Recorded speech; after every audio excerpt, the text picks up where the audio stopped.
One of the most valuable lessons I've learned while running this business is that work is a lot more enjoyable when you listen to a podcast. And the main podcast that I listen to, like most people, is the Joe Rogan Experience. If I want to listen to Graham Hancock talk about ancient civilizations, I can. Global cataclysm. Maybe I want to listen to Jocko talk about extreme ownership and discipline. Good. Bring it. Or maybe I'm interested in learning how Gordon Ryan became the best jiu-jitsu athlete to ever live. It's a pretty good statement to say that you're the best ever. The point is, there's no podcast that's quite like the Joe Rogan Experience. And I've spent countless hours in here listening to it while I work. So one day, I was laying in bed and I was thinking, I should make something for Joe Rogan. So that's exactly what we're gonna do today.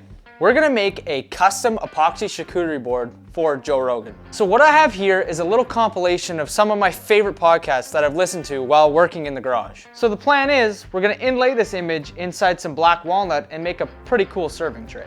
So, let's get started.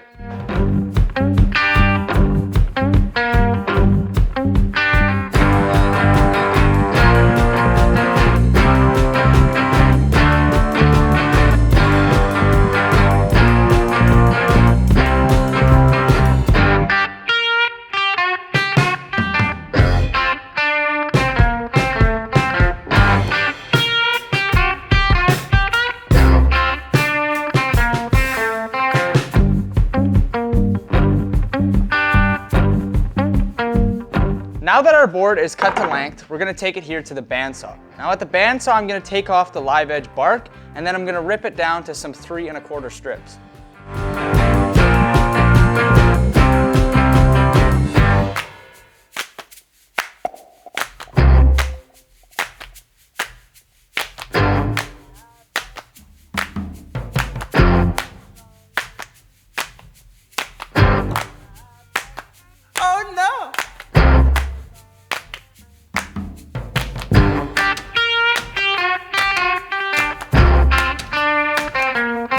So now that we got our board cut into 2 pieces and into strips, we're gonna take it over here to the router. Now at the router, I'm gonna put a 1/4 inch rabbet on the bottom of it. And if you don't know what a rabbet is, it's right there. Now just hang on because I'm gonna explain exactly why I'm doing this in just a second.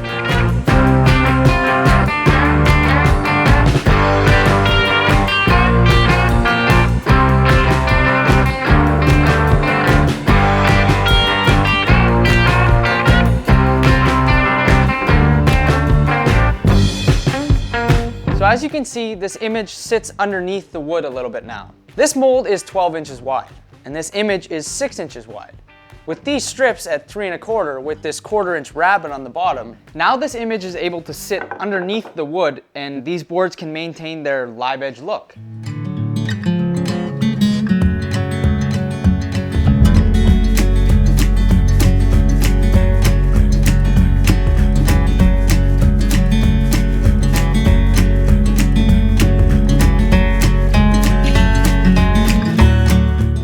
So what I'm gonna do now is just sand everything up, make sure it's ready to go, and then we're gonna pour our first layer of epoxy.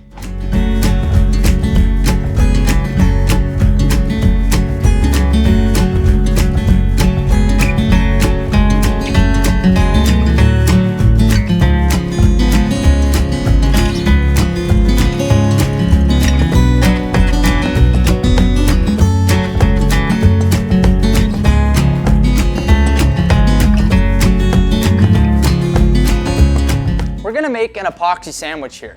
First things first, we're gonna pour a very thin layer of black epoxy. Once that's all hardened and ready to go, that image is gonna go on top, and then we're gonna pour another layer of epoxy, but this time clear.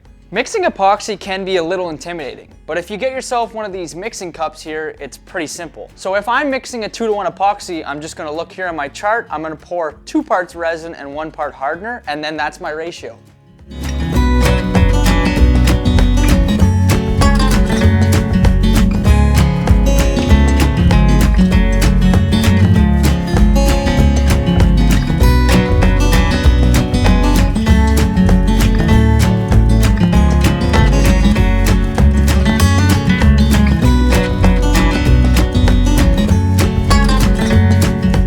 All right, we got our epoxy poured, and now we wait.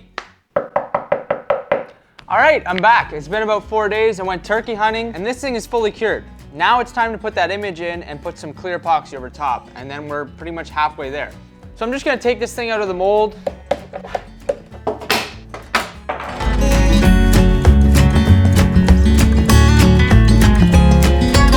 Now when you're getting an epoxy board out of a mold like this, you want to make sure just to lightly tap the back of the mold with a rubber mallet. If it's a very deep pour, you want to make sure you have mold release in there so you don't crack your board. And that's definitely not from experience. I've never cracked an epoxy board before. Now I have my base layer poured. With these rabbets not filled all the way up with epoxy, this image should be able just to slide in pretty easily. Except for the fact that there might be a little bit too much epoxy in this one side of the rabbit.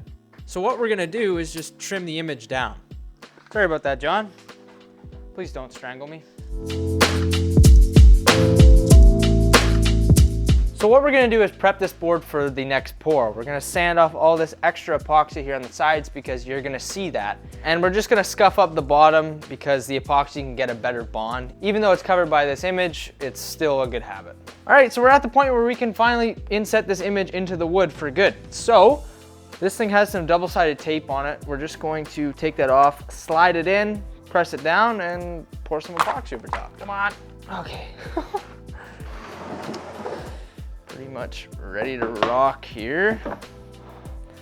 Goes in there.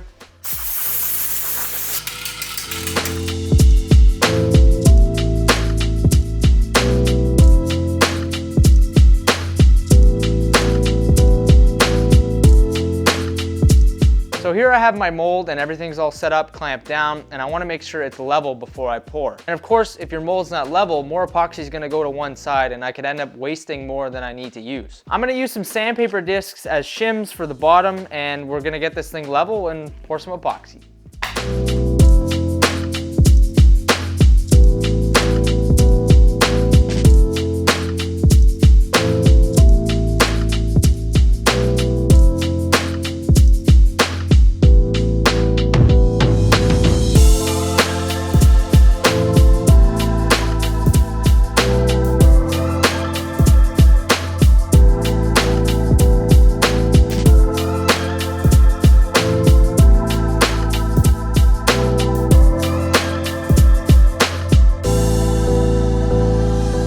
All the epoxy is now poured, all the bubbles are popped, and it's looking pretty good. So all we have to do is wait around for a couple days until this thing fully cures and we can start working on it again. So it's been about 5-6 days and this thing is finally fully cured. It's time to run it through the planer, cut it to size, put some handles on it, and make it look good.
Alright, so since there was a tiny little air bubble here between the first epoxy layer and the second one, I'm just going to use some 5-minute epoxy here and fill that in.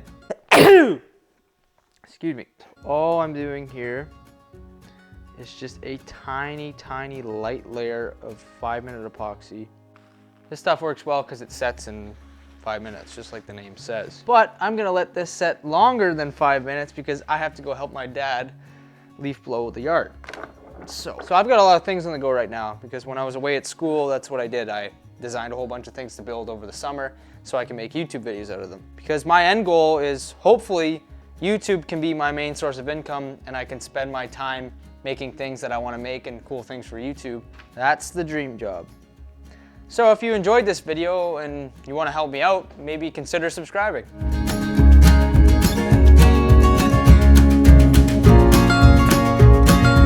Alright, so when I'm working with epoxy, I want to make sure I protect myself, so I have an N95 mask here that I wear when I'm sanding.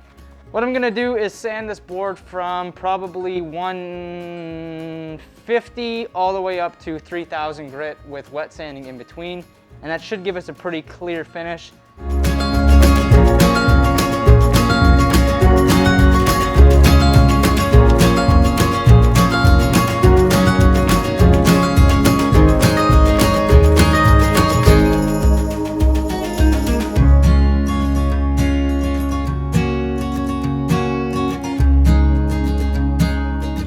Okay, that board is now fully sanded up to 3000 grit. And the last thing we're gonna do before finishing it is put on some of these rubber feet and put on these metal handles. Now, I have black ones and silver ones, but I think the black ones are gonna look better on this. So, we can decide later on in the video. I might put a poll on my Instagram.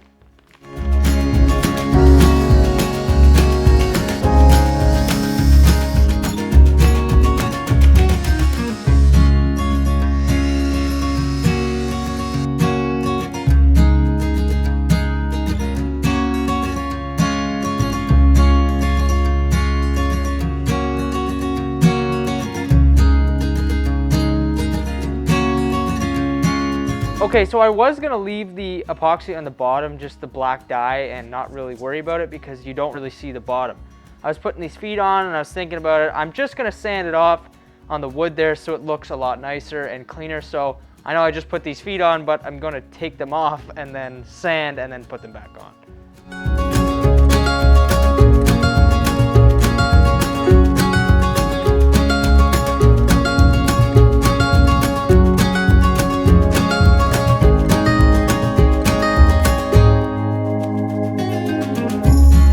Okay, we got our feet on, the bottom is all sanded up now, and we're pretty much ready to put the handles on.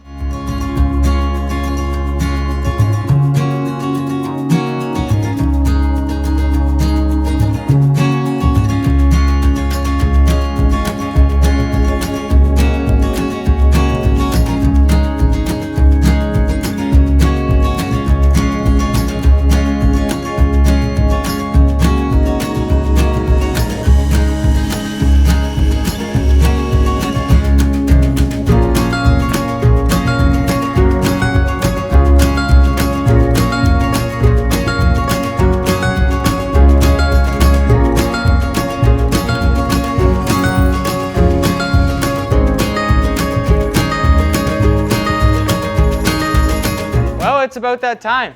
This board is finally ready to be finished. Now I'm gonna put some mineral oil and beeswax on top of this because I wanna keep a food safe finish. If I really wanted this thing to be super crystal clear, I would buff it if it was a table, for example, but this is gonna be a serving tray, so it's gotta have a food safe finish on it.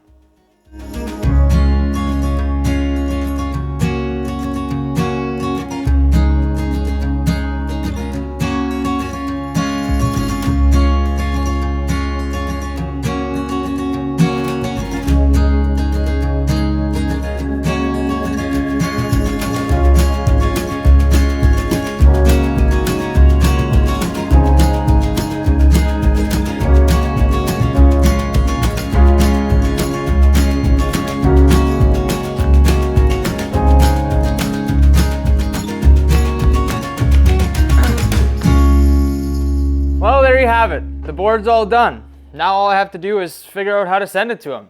By the time this video is posted on YouTube, there should be ads running on Instagram asking people to tag Joe Rogan in the comments. Hopefully that gets enough traction that he sees it and gets in contact with me, and then I can figure out a way to send it to him.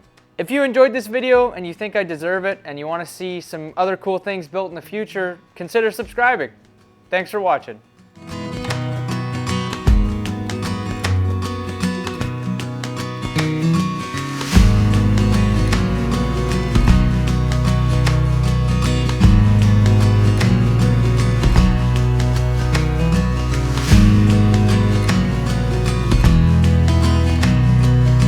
I hope he sees this.